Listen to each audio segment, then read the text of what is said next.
Hey guys, അവിടെ നീണ്ട ഇടവേളയ്ക്ക് ശേഷം നമ്മൾ വീണ്ടും നമ്മൾ വ്ലോഗായിട്ട് വന്നിട്ടുണ്ട്. ഇടവേള എന്താണെന്ന് വെച്ചാൽ പ്രത്യേകിച്ച് കാര്യമൊന്നുമില്ല, എൻ്റെ മടി കാരണം. അപ്പോൾ നമ്മൾ പോകുന്നത് റെയിൽവേ സ്റ്റേഷനിലേക്കാണ്. നമുക്കൊരു കൊറിയർ വരാനുണ്ട്.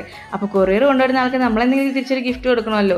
അപ്പോൾ നമ്മൾ ഡയറി മിൽക്കൊക്കെ പോയിട്ടുണ്ടായിരുന്നു. ഡയറി മിൽക്ക് മേടിച്ചിട്ടുണ്ടെങ്കിൽ അമട്ടം പണിയിട്ട്. അപ്പോൾ അതെന്താണെന്ന് ഞാൻ ലാസ്റ്റ് പറയാം. അപ്പോൾ നമ്മൾ കൊറിയറൊക്കെ വാങ്ങി നമ്മൾ നേരെ പോയി നമ്മുടെ ഫ്രണ്ടിൻ്റെ വീട്ടിലോട്ടാണ്. അവിടെ ചെന്ന് അപ്പോൾ തന്നെ ഒരു മാംഗോ ജ്യൂസൊക്കെ ഉണ്ടാക്കി വെച്ചിട്ടുണ്ട്. ഇപ്പം മാങ്ങ സീസൺ ആണല്ലോ.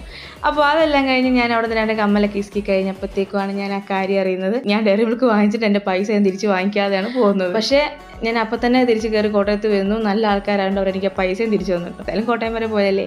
അപ്പോൾ നമ്മൾ സ്റ്റുഡിയോയിലൊക്കെ ഒന്ന് കയറി, ഒരു റെയിൽവേ സ്റ്റോറിലൊക്കെ കയറി. അപ്പോൾ എൻ്റെ ഈ കമ്മൽ എൻ്റെ കണ്ണിലൊക്കെ എൻ്റെ കുറേ നാളായിട്ടുള്ള ബക്കറ്റ് ലിസ്റ്റിലൊരു കമ്മലാട്ടോ ഇത്. എനിക്ക് ഭയങ്കര ആഗ്രഹമായിരുന്നു ഇങ്ങനെ ഒരു ലോങ് കമ്മൽ വാങ്ങണം. അങ്ങനെ അതും വാങ്ങി നമ്മൾ നേരെ വീട്ടിൽ പോകുന്നത്. അപ്പോൾ ഏകദേശം നമ്മൾ വീടെത്താറായപ്പോഴത്തേക്കും വൈറ്റ് ആയിട്ടുണ്ടായിരുന്നു. അപ്പോൾ നല്ല മഴക്കാറും ചെറിയൊരു മഴയൊക്കെ ഉണ്ടായിരുന്നേ.